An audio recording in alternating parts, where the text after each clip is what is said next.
They took away the one thing that I really loved, and that was farming. That's what the USDA did. He showed me a big tarp that had the words on it, "Nigger, go home." The lack of commitment by too many people to not really caring whether we did justice or not. Even as long as it's been, we've experienced discrimination for a very, very long time, and most people would have given up. To this date, I haven't given up, and I never will give up, until justice is served. That's what my daddy would always say. He says I wasn't in trouble or anything. Everything was fine until I went up to defend my dad. And he says, what was I supposed to do? He says, I'm a man, and that's my daddy. I'm supposed to defend him. He said, don't let USDA take my land. It was like anybody else, but just don't chew at the land. And we've done that. Nobody else has taken it either, but for sure the USDA will never get it. Quite frankly, I say that the United States Department of Agriculture murdered them. My mother and father and my brother. Mm-hmm.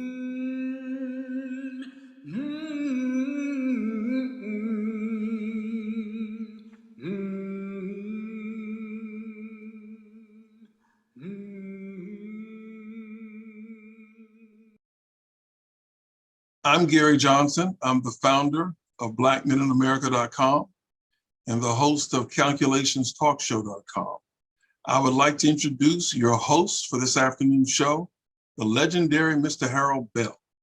Mr. Bell is widely known in the Washington, D.C. area, but he's also known nationwide and around the world as a groundbreaker.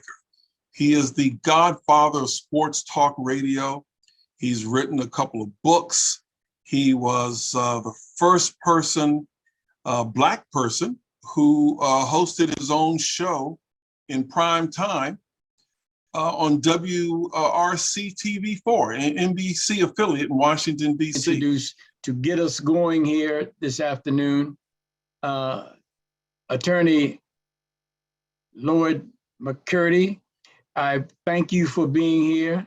I thank you for all the work that you've been doing, and kind of give us an idea of what we should be talking about in this brief history and how we should proceed and talk about this issue of all the racism and sexism that's been going on at the U.S. Department of Agriculture for decades, and a little bit of history at the same time. Thank you. Grand Rising, Mr. Lucas, and thank you so much for Speak the Truth, for creating this truth-telling space for beloved community to really discuss the war on Black farmers. When I was watching the trailer, A Layman for Justice, that documentary always moves me very deeply. And I think about how our Congress was able to immediately put together an aid package for the citizens of Ukraine. They're under war. And yet this is the 25th year of the Pigford v. Glickman class action racial discrimination lawsuit, and Black farmers still have not received justice.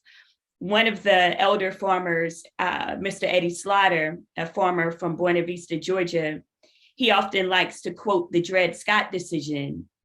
And I recall having a conversation with him, and I said, what made you go all the way back to Dred Scott? And he said, I was trying to figure out, how is it possible that Black farmers still have not received justice? And the reality is that this country still does not see us as fully human, as deserving of owning land, being stewards of land, our human rights, our right to our own liberation and destiny. And so I really wanted to acknowledge the fact that many of the farmers on this call, they've been fighting way longer than I have. And our work builds upon those advocacy efforts. I definitely want to acknowledge the Bates family that's here. Elder Bernard Bates, he transitioned to the land of the ancestors back in January like many of our Pickford legacy farmers, our Black legacy farmers, the mythology is that the Pickford lawsuit brought about restorative land justice for Black farmers, and we know that that is not the case. The facts of the matter are that at the conclusion of the lawsuit, the vast majority of Black farmers were left in debt, looming foreclosures, and with no legal recourse to save their land. Out of the $1 billion settlement, only 4.8% went to debt cancellation. And so over the last 25 years, our Black farmers have been representing themselves in federal court. Jump in here, Luke, and say that, I think you kind of touched on the edges of it, that I think Black farmers, when they started out, man, they had over 1 million acres of farmland. Now they're down to 45,000 acres, man, of Black folks all around this country having their land just taken away from them. We were promised 40 acres and a mule. Somebody's been lying. And one thing we got to remember, when someone shows you who they are, you got to believe them. And you got to believe Vilsack, who he is. What I can't understand, how is it that we can have Obama administration, then we get a Trump administration, then we come back with Biden, who is now the president, who was the vice president under Obama. They knew who this man was. They knew what he was doing, and they still allowing him to head the USDA. So now, are they really? Do we really have spooks that are sitting by the door who are selling us out? Because I read somewhere where Warnock didn't want to talk to anyone but Georgia farmers. What kind of, you're a leader in this whole thing, and you only want to talk to people in your neighborhood? That don't make sense to me. Somebody, maybe I'm wrong. Somebody tell me what's happening. Well, we have your co-host is there, CJ Johnson. Here's a young man. CJ, you've been hearing a lot of the dialogue and the farmers. What do you see? And what should we be doing that we are not doing? A lot of it is, I see, is what a lot of people pointed out. It's really the gridlock in DC and the corruption and unresponsiveness of Washington, DC when it comes to these issues. As he said, especially the Democratic Party, who is in control right now, they seem to elect to not use their power, even though they acknowledge they could, to help people. And that's just going to get them slaughtered in the elections. There was a mention of the poll earlier that I saw that Herschel Walker is up on Warnock right now in the polls in Georgia. Donald Trump is currently up on Kamala Harris and Joe Biden in presidential forecasts, even though it's early, but this is the direction that we're headed right now. So, and they can't even do these basic things. Like I said, they're constituents, and there needs to be a cost for them ignoring their constituency. There has to be some political cost, because right now they're very comfortable ignoring the voices of these Black farmers, ignoring the voices of other groups and things that could help them, not just morally, but politically.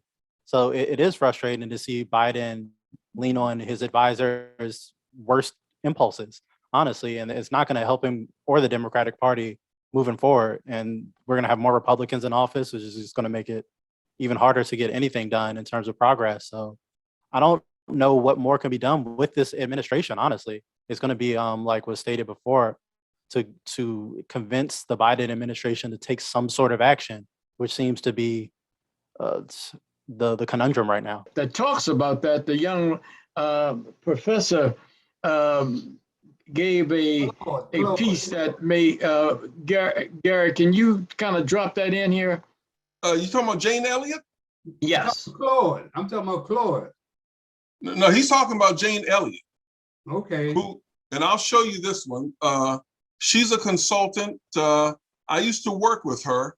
It's a short clip. Take a look. For you. Let's go back and look at it from the beginning. I want every white person in this room who would be happy to be treated as this society in general treats our citizens, our Black citizens. If you, as a white person, would be happy to receive the same treatment that our Black citizens do in this society, please stand.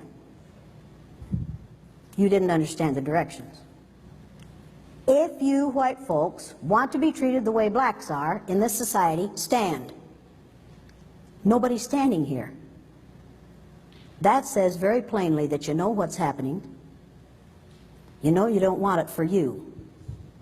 I want to know why you're so willing to accept it or to allow it to happen for others. That this is really us, man. These politicians think they're fooling us. They think they're the only ones that know how to play the game. They're just in a position to make decisions, and a lot of us are not. I want to bring up my man, Eddie Claude here. America's not unique in its sins as a country. We're not unique in our evils, to be honest with you. I think where we may be singular is our refusal to acknowledge them. And the legends and myths we tell about our inherent, goodness to hide and cover and conceal so that we can maintain a kind of willful ignorance that protects our innocence. See, the thing is that when the Tea Party was happening, we were saying, pundits, oh, it's just about economic populism. It's not about race.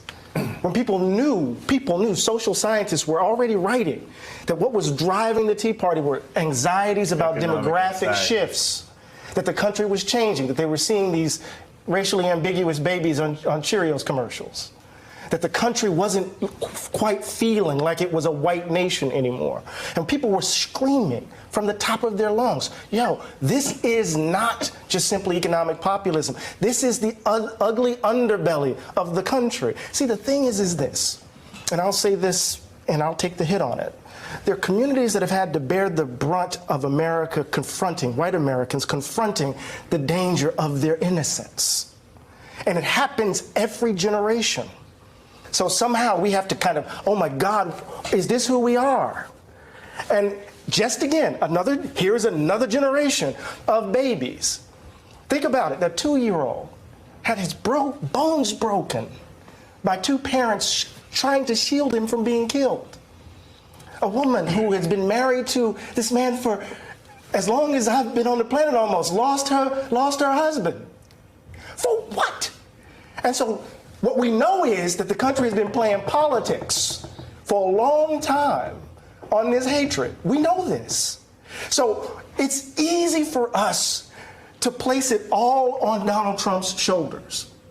It's easy for us to place Pittsburgh on his shoulders. It's easy for me to place Charlottesville on his shoulders. It's easy for us to place El Paso on his shoulders. This is us. And if we're going to get past this, we can't blame it on him. He's a manifestation of the ugliness that's in us. I've had the privilege of growing up in a tradition that didn't believe in the myths and the legends because we had to bear the brunt of them. Either we're going to change, Nicole, or we're going to do this again and again, and babies are going to have to grow up without mothers and fathers, uncles and aunts, friends, while we're trying to convince white folk to finally leave behind a history that will maybe, or embrace a history that might set them free from being white. Finally. What else? Thank you, Lord help us. And all thanks to Cory Booker, man, because he really stood up, man, when it came to the black farmer. He stood up at the nomination of this our next Supreme Court jurors. We need more black men like Cory Booker. We need more white folks like Elizabeth Warren, man. We are all in this together. Until we learn that and quit playing these games with each other, man, we will still be behind the 8 ball. Okay. Harold Bell, I want to thank you for having and inviting the black farmers to come on this show. I look forward to maybe doing this again soon, but I want to say thank you, the producers and your co-hosts. And I like to thank all my colleagues and all the farmers that have taken time out today. But I want to thank you and Speak the Truth for wanting to bring this issue to the American public and call it like it really is, and don't paint it with something else besides reality and not myths. Thank you.